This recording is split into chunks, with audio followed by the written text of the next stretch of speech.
اللہ نے اسے سنت قرار دے دیا۔ اس کا مطلب یہ ہے کہ اگر کوئی نبی کی مدد کے لیے پہاڑوں پر جائے تو اللہ اسے سنت بنا دیتا ہے، اگر کوئی نبی کو چھوڑ کے پہاڑوں پر بھاگے تو اللہ اسے لعنت بنا دیتا ہے۔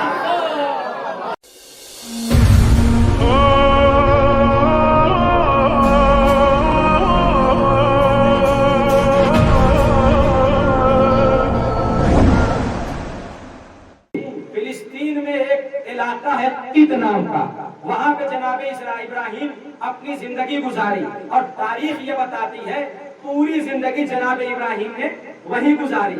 اب کچھ دن جناب ابراہیم فلسطین میں پہنچ کے قط میں رہے، اور قط میں رہنے کے بعد ان کے دل میں ایک تمنا پیدا ہوئی، ان کے دل میں ایک آرزو پیدا ہوئی۔ کیسی تمنا؟ بیٹے کی تمنا، بیٹے کی آرزو۔ اللہ کی مصلحت سے جناب سارہ کی ولادت نہیں ہو سکتی تھی، مگر جب جناب سارہ نے یہ دیکھا کہ جناب ابراہیم کی آرزو بڑھتی جا رہی ہے تو جناب سارہ نے جناب ہاجرہ سے شادی کرنے کی اجازت دے دی۔ توجہ رکھیے گا، جناب سارہ نے جناب ہاجرہ سے شادی کرنے کی اجازت دے دی۔ جناب ابراہیم نے جناب ہاجرہ سے شادی کی، اس کے بعد ان کا ایک فرزند پیدا ہوا جس کا نام تاریخ نے جناب اسماعیل بتایا ہے۔ جناب ہاجرہ سے ایک فرزند پیدا ہوا جس کا نام تاریخ نے اسماعیل بتایا ہے۔ اب جناب ابراہیم اور جناب ہاجرہ اور جناب اسماعیل یہ تینوں مکے کی طرف چلے آئے۔ کہاں چلے آئے؟ مکے کی طرف۔ جناب سارہ کو فلسطین میں چھوڑ دیا۔ اب جناب ابراہیم دونوں کے لے کے مکہ آئے۔ مکہ میں آنے کے بعد جناب ابراہیم ان کو چھوڑ کے، ان کو آب و غذا دے کے فلسطین چلے آئے۔ جیسے ہی جا رہے تھے ایک مرتبہ جناب ہاجرہ نے ان سے یہ پوچھا، آپ اپنی مرضی سے چھوڑے جا رہے ہیں یا اللہ کی مرضی سے؟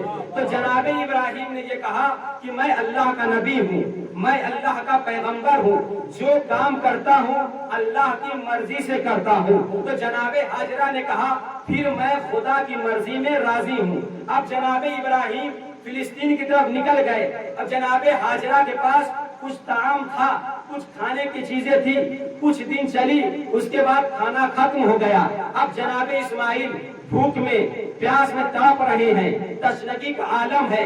ماں کے بل میں جناب ہاجرہ نے صفا اور مروہ کے درمیان دوڑنا شروع کیا۔ توجہ رکھیے گا، کچھ دیر کی تمہید ہے، انشاءاللہ ایک منزل پہ لے کے چلوں گا۔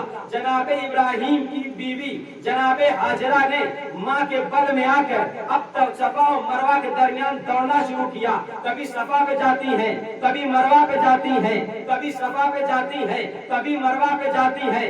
اللہ کو یہ سنت اتنی پسند آئی کہ اس نے حج میں رکن قرار دے دیا۔ توجہ رکھیے گا، اللہ کو یہ سنت اتنی پسند آئی کہ اللہ نے اس کو رکن حج قرار دے دیا۔ اب اگر کوئی انسان لاکھوں روپے خرچ کر کے حج کرنے جائے اور یہ رکن انجام نہ دے تو اس کا حج مکمل نہیں ہوتا۔ توجہ رکھیے گا، اس کا حج مکمل نہیں ہوتا۔ جناب ہاجرہ کون ہے؟ کہ ایک نبی کے لیے پہاڑوں پہ دوڑ رہی ہے، کبھی صفا کبھی مروہ، کبھی مروہ کبھی صفا۔ اللہ کو یہ سنت اتنی پسند آئی کہ اللہ نے اسے سنت قرار دے دیا۔ اس کا مطلب یہ ہے کہ اگر کوئی نبی کی مدد کے لیے پہاڑوں پر جائے تو اللہ اسے سنت بنا دیتا ہے، اگر کوئی نبی کو چھوڑ کے پہاڑوں پر بھاگے تو اللہ اسے لعنت بنا دیتا ہے۔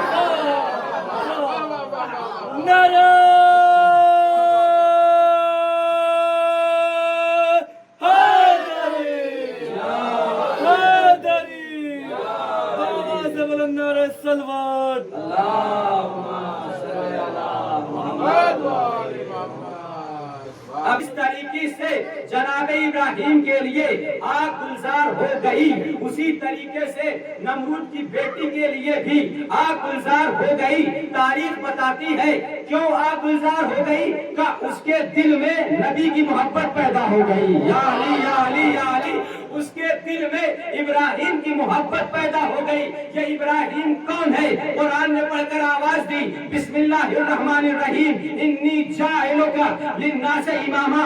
اے ابراہیم ہم تمہیں قوم کا امام بنا رہے ہیں. اے ابراہیم ہم تمہیں لوگوں کا امام بنا رہے ہیں. عزیزوں آپ نے اندازہ ہی نہیں کیا, آپ متوجہ ہی نہیں ہوئے, میں نے ساری بات عرض کر دی. ابراہیم کون ہے؟ کا امام ہے لوگوں کے. نمرود کی بیٹی کیوں بچ گئی؟ کا اس کے دل میں ایک امام کی محبت آ گئی. یا علی یا علی یا علی. نمرود کی بیٹی کیوں بچ گئی؟ کا اس کے دل میں امام کی محبت آ گئی. قرآن نے کیا کہا کہ نمرود کی بیٹی بھی بچ گئی. ابراہیم کون ہے؟ کا انی جاعلک للناس اماما. اے ابراہیم ہم تمہیں لوگوں کا امام بنا رہے ہیں. نمرود کی بیٹی آپ سے بچ گئی. کیوں؟ اس لیے کہ اس کے دل میں ایک امام کی محبت تھی, تو وہ آپ سے بچ گئی. جس کے دل میں 12 اماموں کی محبت ہو. نعرہ